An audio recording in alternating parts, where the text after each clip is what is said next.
अस्सलाम वालेकुम, welcome to T20 world cup special transmission. इसी के साथ मैं हूं आपकी होस्ट फजिया खालिद। जैसा कि आप सब जानते हैं, T20 वर्ल्ड कप के सुपर हिट मरला अपने इख्तिताम की जानिब बढ़ रहा है, जिसमें दो टीमें जैसे कि साउथ अफ्रीका और इंग्लैंड सेमीफाइनल के लिए क्वालिफाई कर चुकी हैं। इस पर तो हम बात करेंगे, लेकिन इससे पहले हम बात कर लेते हैं आज सुबह होने वाले मैच की, जो कि साउथ अफ्रीका और वेस्ट इंडीज़ के दरमियान खेला गया। साउथ अफ्रीका ने वेस्ट इंडीज़ को शिकस्त देकर सेमीफाइनल के लिए क्वालिफाई कर लिया। साउथ अफ्रीका ने टॉस जीतकर पहले बॉलिंग करने का फैसला किया। वेस्ट इंडीज़ ने पहले बैटिंग करते हुए मुकर्ररा ओवर्स में 136 रन का टारगेट दिया। बारिश की वजह से मैच रोक दिया गया। जब बारिश रुकी तो मैच दोबारा स्टार्ट हुआ। 136 रन का टारगेट कम करके 123 रन का टारगेट 17 ओवर्स में दिया गया, जो कि साउथ अफ्रीका ने 7 विकेटों के नुकसान पर कंप्लीट कर लिया और साउथ अफ्रीका सेमीफाइनल के लिए क्वालिफाई कर गई। अब हम बात करेंगे गुज़श्ता रात होने वाले बड़े मैच की, जो कि ऑस्ट्रेलिया और अफगानिस्तान के दरमियान खेला गया। अफगानिस्तान पहले बैटिंग करते हुए 149 रन का टारगेट दिया, जिसके मुकाबले में ऑस्ट्रेलिया की टीम 127 रन पर ही ढेर हो गई। अफगानिस्तान की जानिब से रहमानुल्लाह 48 रन बनाकर नुमाया बैटर रहे। इस तरह कल का मैच अफगानिस्तान की टीम जीत गई। इस पर मज़ीद बात करने के लिए हमारे साथ मौजूद हैं ज़ीशान। तो बताइए ज़ीशान, अफगानिस्तान और ऑस्ट्रेलिया दोनों टीमों में से कौन सी टीम आपको लगता है सेमीफाइनल में क्वालिफाई कर सकती है? देखिए वजिया, दोनों में से दोनों के मैच पड़े हुए हैं। एक मैच है, एक ऑस्ट्रेलिया का मैच पड़ा हुआ है और एक अफगानिस्तान का मैच पड़ा हुआ है। अफगानिस्तान का बांग्लादेश के साथ मैच है, ऑस्ट्रेलिया का इंडिया के साथ मैच है। दोनों के मुकाबले की टीमें हैं और दोनों एक दूसरे को हरा सकती हैं और दोनों मैच इसमें नो डाउट। लेकिन अगर तो इंडिया जीत गया, इंडिया ऑस्ट्रेलिया से जीत गया, तो फिर अफ़गानिस्तान के चांसेस हैं। अफ़गानिस्तान बरह रास्त चला जाएगा, आगे क्वालिफाई कर जाएगा। बांग्लादेश को हरा के एक छोटे से मार्जिन से 1 रन से बस जीत दरकार होगी। लेकिन अगर ऑस्ट्रेलिया जीत गया, इधर से ऑस्ट्रेलिया की रन रेट बेहतर है, फिर इसे जीत दरकार नहीं होगी, फिर इसे हाई रन रेट के साथ जीत दरकार होगी अफ़गानिस्तान को बांग्लादेश से जीतने के लिए। ऑस्ट्रेलिया की हार ज़रूरी है अफ़गानिस्तान के आगे जाने के लिए, और अफ़गानिस्तान की जीत ज़रूरी है आगे जाने के लिए। वो अब ऑस्ट्रेलिया की जीत के साथ, ऑस्ट्रेलिया की इंडिया के ख़िलाफ़ जीत के साथ अगर हो जाती है, जीत हो जाती है, तो फिर अफ़गानिस्तान को हाई रन रेट के साथ जीतना पड़ेगा। और अगर ऑस्ट्रेलिया नहीं जीतता, हार जाता है, तो फिर जस्ट जीत दरकार होगी अफ़गानिस्तान को आगे क्वालिफाई करने के लिए। जिस तरह से सिचुएशन नज़र आ रही है, जिस तरह से अफ़गानिस्तान जोश और जज्बे के साथ खेलता है, तो मेरे ख्याल में अफ़गानिस्तान आगे जा सकता है और जाने वाला है। तो ये बताइएगा कि ऑस्ट्रेलिया की टीम से कहाँ गलती हुई जो उन्हें अफ़गानिस्तान की टीम से शिकस्त का सामना करना पड़ा? देखिए, ऑस्ट्रेलिया से गलती बेसिकली ऑस्ट्रेलिया की ये है कि वो आसान हरीफ समझ बैठा है। ऑस्ट्रेलिया बेसिकली अफ़गानिस्तान को एक आसान हरीफ समझ बैठा, जिसकी वजह से वो मैच हारा है। ऑस्ट्रेलिया को शायद आइडिया नहीं था कि अफ़गानिस्तान इस जोश के साथ खेलेगा, इस जज्बे के साथ खेलेगा और वो हरा सकता है। और ऑस्ट्रेलिया का इससे पहले बांग्लादेश के साथ मैच हुआ है, वो जीत चुका था, और अफ़गानिस्तान का इंडिया के साथ मैच हुआ है, वो उससे हार चुका था। लेकिन जिस तरह से ये खेल रहे हैं, जिस तरह से ये कर रहे हैं, बेहतरीन, अनबिलीवेबल। आप ऑस्ट्रेलिया से गलती हमेशा देखें, ऑस्ट्रेलिया से गलती ओपनर्स अगर देखें तो अफ़गानिस्तान ने पहले खेलते हुए दोनों बल्लेबाजों ने 50 स्कोर किए, तो उससे देखें किस तरह से गेम को परवान चढ़ा था कि पूरी टीम 20 ओवर्स में 148 रन बना गई। फिर उसके बाद ऑस्ट्रेलिया की पूरी टीम 127 रन 19.2। सब गलतियां उनकी है, ओपनर्स उनके नहीं चले। मैक्सवेल ने थोड़ा सा बात खेला है, मैक्सवेल के अलावा कोई भी खिलाड़ी ऐसा नहीं खेला कि मैक्सवेल के अलावा 2 खिलाड़ी, एक 12 और 11 में स्टोनिस और दूसरा प्लेयर है, उसने डबल फिगर में गए, वरना सारे के सारे ही सिंगल फिगर में आउट हो गए हैं। तो ऑस्ट्रेलिया की सबसे बड़ी गलती यह है कि उसने आसान हरीफ समझ लिया। जैसे कि आज मैच है भारत का ऑस्ट्रेलिया के साथ, तो ऑस्ट्रेलिया के लिए मैच कितना अहम है आगे सेमीफाइनल में क्वालिफाई करने के लिए? देखिए वजिया, जिस तरह से मैंने पहले आपको बताया है कि बहुत अहम मैच होने जा रहे हैं। अफ़गानिस्तान ने जिस तरह से ऑस्ट्रेलिया को शिकस्त दी है, अब ऑस्ट्रेलिया को अपने लाले पड़ गए हैं कि आगे क्वालिफाई कैसे करना है। ऑस्ट्रेलिया का जो मैच भारत के साथ है, तो ऑस्ट्रेलिया को ये जीतना पड़ेगा। अगर तो ये जीतेंगे तो फिर सेमीफाइनलिस्ट होगी ये टीम। अगर ये नहीं जीतेंगे तो फिर ये सेमीफाइनलिस्ट नहीं, बल्कि ये इनका सफ़र सुपर 8 तक था और ये वहीं से बाहर चले जाएंगे। तो जिस तरह से मैंने पहले बता चुका हूँ कि ऑस्ट्रेलिया को इंडिया से जीतना पड़ेगा और अफ़गानिस्तान को हारना पड़ेगा, तब जाके ऑस्ट्रेलिया क्वालिफाई करेगा। और अगर ऑस्ट्रेलिया हार गया तो फिर अफ़गानिस्तान को जस्ट जीत दरकार है और फिर आगे वे चला जाएगा। अब हम बात करते हैं पाकिस्तानी टीम की। तो जब भी कोई टीम किसी इवेंट से पहले कोई सीरीज़ खेलती है तो अपनी तैयारी का अमल मुकम्मल करती है और अपना बैकअप तैयार करती है। तो क्या आप समझते हैं कि पाकिस्तानी टीम वर्ल्ड कप से पहले खेली गई सीरीज़ में इस पर अमल करने में नाकाम रही? देखिए भैया, बैकअप तैयार नहीं होता। वर्ल्ड कप या किसी बड़े इवेंट्स में जाने से पहले बेसिकली तैयारी की जाती है कि बैकअप पहले तैयार हो जाते हैं कि आपका कौन सा कम्बिनेशन हमेशा पहले तैयार हो जाते हैं कि कौन सा मेन खिलाड़ी है और कौन सा बैकअप के तौर पर इस्तेमाल होगा। लेकिन इवेंट से पहले कोई भी सीरीज़ होती है वो हमेशा तैयारी के लिए खेली जाती है। पाकिस्तान ने मेरे ख्याल में जो उन्होंने एक प्लान बनाया था कि हमारी तैयारी होगी, मेरे ख्याल में ये नाकाम साबित हुआ है प्लान। अगर पाकिस्तान यही वार्म अप जाके पहले खेल लेता तो शायद नतीजे मुख्तलिफ होते। पाकिस्तान को कंडीशन समझ आ चुकी होती, पाकिस्तान समझ चुका होता, तो पाकिस्तान जीत भी सकता था यूएसए और इंडिया के साथ। तो पाकिस्तान इस जो स्ट्रेटजी बनाई थी उसमें नाकाम हो चुका है और पाकिस्तान की नाकामी नज़र ये आई है कि पाकिस्तान यहाँ सीरीज़ें खेलता रहा और इंडिया जैसी बड़ी टीमें वहाँ जाके वार्म अप खेलती रही और वार्म अप खेलने के कंडीशन से आमांग हो गए और वो अच्छा खेल गए। तो पाकिस्तान की मेरे ख्याल में ये स्ट्रेटजी कुछ अच्छी नहीं रही। गुज़श्ता रात भी एक मीटिंग हुई है जिसमें क्वालिटी डोमेस्टिक क्रिकेट के हवाले से अहम फैसले किए गए हैं। ये मीटिंग कोई 3 घंटे जारी रही है। पीसीबी अलामिया के मुताबिक डोमेस्टिक क्रिकेट निज़ाम को मजबूत बनाने का फ़ैसला किया गया है और इसी के साथ साथ चेयरमैन जो पीसीबी मोहसिन नकवी ने क्वालिटी डोमेस्टिक क्रिकेट को फ़रोग़ देने के प्लान की असूली मंजूरी दी है और इसमें उन्होंने कहा है कि क्वालिटी डोमेस्टिक क्रिकेट को हर सतह पर प्रमोट किया जाएगा। क्लब लेवल से नेशनल लेवल तक तसलसल के साथ टूर्नामेंट्स का इनेकाद किया जाएगा। अच्छे खिलाड़ियों की प्रोफेशनल अंदाज में ग्रूमिंग की जाएगी। बेहतरीन कोचेस नए टैलेंट की ट्रेनिंग करके सलाहियतों में निखार लाएंगे। कारकर्दगी, फिटनेस और मेरिट पर खिलाड़ियों को आगे मौका दिया जाएगा। क्वालिटी डोमेस्टिक क्रिकेट के फ़रोग़ से इंटरनेशनल क्रिकेट से गैप को कम करने में मदद मिलेगी। ये सब मोहसिन नकवी ने कहा है और इसी के साथ साथ जो डोमेस्टिक में कोचिंग का निज़ाम है इसको भी बेहतर बनाने का फ़ैसला किया गया है और डोमेस्टिक क्रिकेट के कोचेस की ट्रेनिंग के लिए मास्टर कोच को तैनात किया जाएगा। डोमेस्टिक कॉन्ट्रैक्ट पर भी नज़रसानी करने का फ़ैसला किया गया है। खिलाड़ियों को कौमी टीम में शमूलियत के लिए डोमेस्टिक क्रिकेट खेलना होगी। अब ये बेसिक जो था जिसकी शिद्दत के साथ कमी थी कि डोमेस्टिक क्रिकेट नहीं खेलते इंटरनेशनल क्रिकेटर, तो इस वजह से उन्हें डोमेस्टिक क्रिकेट खेलनी होगी, तो वो खेल रहे हैं और अब फैसला भी किया गया है जो डोमेस्टिक क्रिकेट खेलेंगे उन्हीं को कौमी टीम में शामिल किया जाएगा। मोहसिन नकवी ने इस बारे में कहा कि परफॉर्मेंस और फिटनेस पर ही खिलाड़ियों का इंतखाब किया जाएगा। जो खिलाड़ी डोमेस्टिक खेलेगा उसके साथ उसकी परफॉर्मेंस होगी और फिटनेस होगी तभी उन्हें सेलेक्ट किया जाएगा। उसी के साथ साथ मोहसिन नकवी साहब ने कहा है कि मेरिट, कारकर्दगी और फिटनेस पर रत्ती भर समझौता नहीं होगा। अब देखें कि चेयरमैन पीसीबी मोहसिन नकवी की हिदायत पर क्वालिटी डोमेस्टिक क्रिकेट के फ़रोग़ के लिए तीनों फॉर्मेट के टूर्नामेंट्स कराने का फ़ैसला किया गया है।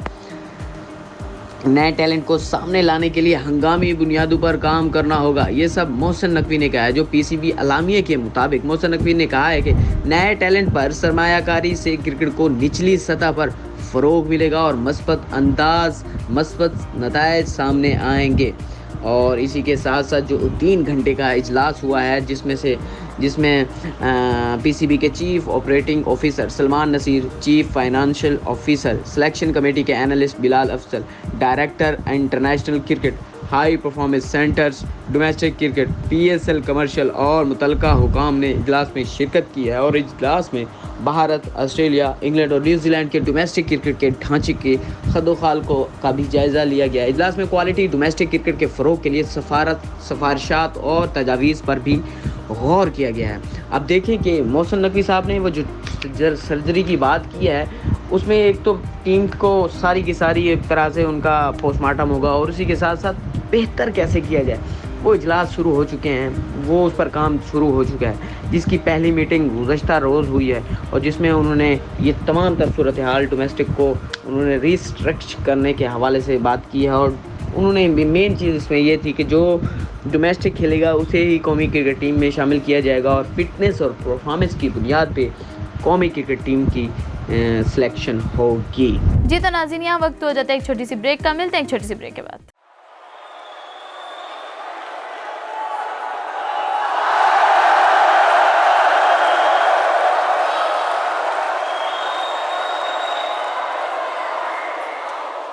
न्यूजीलैंड के कप्तान केन विलियमसन ने वर्ल्ड कप में ख़राब परफॉर्मेंस होने की वजह से कप्तानी छोड़ने का फैसला कर लिया। तो क्या आपको लगता है कि बाबर आजम की तरफ से भी ऐसा कोई बयान सामने आ सकता है? देखिए, न्यूजीलैंड के कप्तान ने वर्ल्ड कप में परफॉर्मेंस जब बुरी हुई थी तो उसके फ़ौरन बाद ही इस्तीफ़ा दे दिया, सेंट्रल कॉन्ट्रैक्ट लेने से इनकार कर दिया था। पाकिस्तान की जानिब से ऐसा कुछ नहीं है, तो इसका मतलब है वो अभी भी उम्मीद में हैं, अभी भी उन्होंने फ़ैसला नहीं किया। और अभी तक मैंने शायद कहीं और बात करते हुए एक खबर दी थी कि बाबर आजम कहीं नहीं जा रहे, बाबर आजम यहीं रहेंगे। बोर्ड ने जो फैसले जो पहले जल्दबाजी में किए थे शायद उसकी ख़राबी ना हो जाए, जो उसको मुतासर हुआ है काफ़ी ज़्यादा, तो इस वजह से अब बाबर आजम कहीं नहीं जा रहे, बाबर आजम ही कप्तान होंगे। लेकिन ये ज़रूर होगा कि ऑपरेशन होगा, सर्जरी होगी। और रही बात अगर बाबर आजम ने रिज़ाइन करना होता तो शायद वो पहले ही कर दिया होता। उन्होंने अभी तक रिज़ाइन नहीं किया। वो उनके अपने मसाइल चल रहे हैं, इल्ज़ामात उस पर लग रहे हैं करप्शन के फिक्सिंग के हवाले से, तो इस वजह से बाबर आजम कहीं नहीं जा रहे। बाबर आजम ऐसा फ़ैसला कर रहे हैं। हाँ, मजबूर किया जा सकता है, पहले भी तो मजबूर किया जाता रहा है बाबर आजम को। तो ऑफ कोर्स ये सूरत हाल चलती रहेगी और ये चलता है, इल्ज़ामात भी लगते हैं, सब कुछ होता है, लेकिन बाबर आजम इस्तीफ़ा नहीं दे रहे। अगर देना होता तो उन्होंने पहले ही दे दिया होता। बाबर आजम के बाद असिस्टेंट कोच अज़र महमूद ने भी अपने ऊपर होने वाली तनकीद के खिलाफ कोर्ट में जाने का फैसला किया। तो क्या ये इक़दाम इनके ऊपर होने वाली तनकीद को रोक पाएगा? देखिए, बाबर आजम के जो तनकीद हो रही है, साथ में अज़र महमूद पर तनकीद हो रही है, साथ में जो दीगर हैं फैमिलीज़ पे साथ ले जाने पर तनकीद हो रही है, ये तो ऑब्वियसली बात है। जब परफॉर्मेंस नहीं होगी तो खिलाड़ी, कोचेज़, मैनेजमेंट, पीसीबी सब पे तनकीद होगी। वजह यह है कि तनकीद बेसिकली आपकी परफॉर्मेंस से जुड़ी हुई है, यह तारीफ़ भी परफॉर्मेंस के साथ जुड़ी हुई है। अब ये तनकीद या वो नहीं है, तारीफ़ नहीं है, यह है इल्ज़ामात, फिक्सिंग के इल्ज़ामात, बिल्कुल ऐसे इल्ज़ामात जो आप बर्दाश्त भी नहीं कर सकते। अब वो इल्ज़ामात जो बाबर आजम पे लगे हैं, बाबर आजम ने इसका फ़ैसला नहीं कर लिया बल्कि उसे परसू कर भी दिया है और वो हत्ता कि इज़्ज़त 1 अरब हर्जाने का नोटिस भेज दिया है। यानी कि वो पाकिस्तानी ज़ुबान 1 बिलियन और 10 मिलियन बनते हैं। 1 अरब हर्जाने का नोटिस उन्होंने senior anchor person Mubashir Luqman को भेज दिया है। शायद उसे आज रिसीव भी हो गया होगा। अब उन्होंने पहले तो सबूत मांगे हैं, सबूत नहीं दे सकते तो फिर आप हर्जाने का अपनी इज़्ज़त मजरूह की जिस तरह से होता है वो नोटिस भेज दिया है। पंजाब असम्बली में हद तक इज़्ज़त बिल अप्रूव हो चुका है। उसके अलावा भी ये जो जब इल्ज़ामात लगते हैं तो फिर उसको परसू करना होता है। और अज़र महमूद ने भी केस फाइल कर दिया है, जिन्होंने तनकीद की है, जिन्होंने इतने इल्ज़ामात लगाए हैं अज़र महमूद पर। तो बेसिकली ये इक़दाम तनकीद को रोकेगा तो नहीं, लेकिन वो तनकीद जो इल्ज़ामात वाली है उसको ज़रूर रोक पाएगा कि कोई इल्ज़ाम नहीं लगाएगा, कोई कुछ नहीं कहेगा। जो अज़र महमूद या बाबर आजम पर इल्ज़ामात की बात है तो ये उसको ज़रूर रोकेगा। और जो परफॉर्मेंस वाली तनकीद है शायद वो ना रोक पाए। वो तब तक नहीं रुकेगी जब तक पाकिस्तान कोई अगला मैच नहीं हारता या अगला मैच नहीं जीतता। ये सिचुएशन है कि जब दो चीज़ों के दरमियान एक नई चीज़ आ जाएगी ना, नया मैच पाकिस्तान हार जाता है। अब आगे बांग्लादेश के साथ खिलाफ सीरीज़ है, अब वो हारेगा तब जाकर बांग्लादेश के खिलाफ सीरीज़ पर तनकीद होगी। अब तो इस पाकिस्तान के FTP में कोई सीरीज़ भी नहीं है, तो इस वजह से ये जब तक नई सीरीज़ नहीं आएगी तब तक ये तनकीद होती रहेगी, परफॉर्मेंस भी डिस्कस होती रहेगी, फिटनेस भी डिस्कस होती रहेगी, रवैये भी डिस्कस होते रहेंगे, सियासत भी डिस्कस होती रहेगी, सब कुछ डिस्कस होगा। लेकिन ये जो इल्ज़ामात है ना, ये शायद रुक जाएंगे और देखिए अब क्या होता है। जब पाकिस्तान टीम को पूरा प्लान दे के भेजा गया कि इस तरह खेलना है, तो क्या ये प्लेयर पावर है जो वो नहीं मानते हैं, इसमें बोर्ड की भी नाकामी है? देखें, वर्ल्ड कप से पहले सीरीज़ खेले हमें, वहाँ हमारा प्लान जो था वो नाकाम साबित हो, कुछ अच्छा फ़ैसला साबित नहीं हुआ। अब उसके बाद के प्लेयर्स को प्लान बना कर दे दिया जाता था। ये कोई भी मैच हो, किसी भी टीम का हो, तो हमेशा से ऐसे होता है कि प्री प्लान बनता है, मीटिंग्स होती हैं और मैच से पहले प्लान बनाया जाता है किस तरह क्या करना है, किसका क्या रोल होगा, किसका क्या किरदार होगा। अब इस वर्ल्ड कप में सिर्फ पाकिस्तान ने प्लान नहीं बनाया था, सब ने बनाया था और प्लेयर्स ने आगे अंदर जाके परफॉर्म नहीं किया, ये अलग बात है। और रही बात, बॉलर्स ने तो परफॉर्म किया है, बॉलर्स ने तो फुली परफॉर्म किया है, तब जाके ये खेलना बना है, तब जाके ये 2 मैच जीते हैं पाकिस्तान और आयरलैंड और कनाडा से। और जबकि इंडिया के साथ जो मैच है वो भी बॉलर्स ने बना के दिया था और यूएसए वाला मैच कुछ नहीं कह सकते ये क्या सीन है, लेकिन बॉलर्स की परफॉर्मेंस रही है ओवरऑल तौर पे देखा जाए, लेकिन बैट्समैन उन्हें बैटिंग सही नहीं की। अब ये सर्जरी इसी वजह की तो हो रही है कि वो मानते हैं या नहीं मानते या बोर्ड की नाकामी है। सर्जरी इसी का तो मतलब है कि क्या इशू है, मतलब क्या कमी रह गई है आपकी परफॉर्मेंस में या आपकी केयर में या आपकी फ़िटनेस में, ये क्या चीज़ ऐसी है जो आपको मुश्किल पेश आ रही है खेलने में, तो इसी चीज़ का नाम सर्जरी है। आपकी फ़िटनेस के मसाइल हैं, आपकी परफॉर्मेंस के मसाइल हैं, आपकी रवैये के मसाइल हैं, आप में ग्रुपिंग है, आपके अंदर ज़ाती मफाद है, आपके अंदर क्या लड़ाई है, कुछ भी टीम की परफॉर्मेंस नहीं आ रही, तो इसी वजह से तो सर्जरी हो रही है ना। तो इस वजह से बोर्ड सर्जरी करने जा रहा है, बोर्ड इनमें मसाइल का हल तलाश करने जा रहा है, बोर्ड इसमें सीरियस नज़र आ रहा है, ये पहली दफ़ा है। अब देखें मट्टी पाव प्रोग्राम होगा या फिर आगे चलना है, और साथ में दूसरा एक्शन होगा और सख्त एक्शन होगा, सबको पता चलना चाहिए कि ये क्या चीज़ हो रहा है। तो प्लान बने परसू नहीं हुए तो फिर इस पर थोड़ा बहुत एक्शन तो होगा, अब देखते हैं क्या एक्शन लेते हैं, लेकिन ये ज़रूरी है कि बोर्ड एक्शन लेने वाला है। ज़रा मुझे इस बारे में बताइएगा, जैसे अफगानिस्तान ने ऑस्ट्रेलिया जैसी मजबूत टीम को शिकस्त दे दिया है, तो क्या आप समझते हैं कि अफगानिस्तान पाकिस्तान से भी ज़्यादा मजबूत टीम बन चुकी है? अफगानिस्तान ने जिस तरह से ऑस्ट्रेलिया को शिकस्त दी है, अनबिलीवेबल, ये एक हरीफ बन चुके हैं बेसिकली।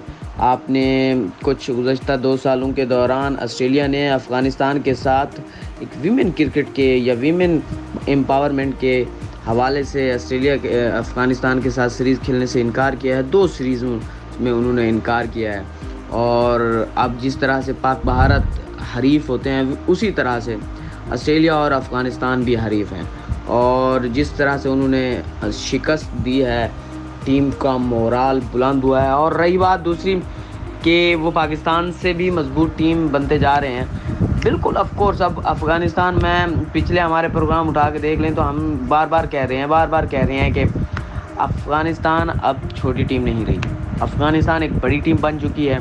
अफ़गानिस्तान दुनिया की किसी भी टीम को हराने की सलाहियत रखती है। लास्ट वर्ल्ड कप में उन्होंने पाकिस्तान और इंग्लैंड को हराया था, अब वो ऑस्ट्रेलिया को हराने में कामयाब हो गई है। इससे पहले वो ग्रुप स्टेज पर न्यूजीलैंड को हराने में भी कामयाब रहा है। तो अब वो एक छोटी टीम नहीं रही। और जिस तरह से कहा जाता है कि अफ़गानिस्तान की टीम जो छोटी टीम है या अभी तक ये सीखने के मरहल में है, मेरे ख्याल में अब ये मेहनती हैं।